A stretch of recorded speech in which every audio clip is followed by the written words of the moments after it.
L'amour ne tient qu'à un filet de bave. Et non, je parle pas du petit filet quand ça s'embrasse dans les...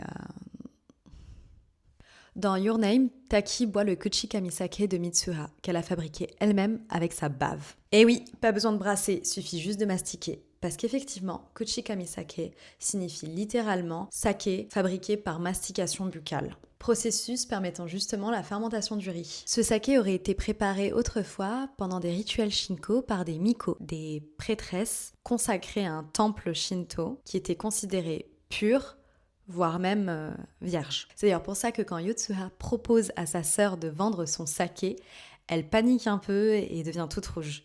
C'est pour la symbolique qu'il y a derrière. Sur la fiche fictive, il y a bien écrit Kuchikamisake de Miko. Et en plus de ça, il y a écrit photo incluse et préparé par une lycéenne. Taki, pour sauver Mitsuha, boit un petit filet de ce saké-là, le petit coquin.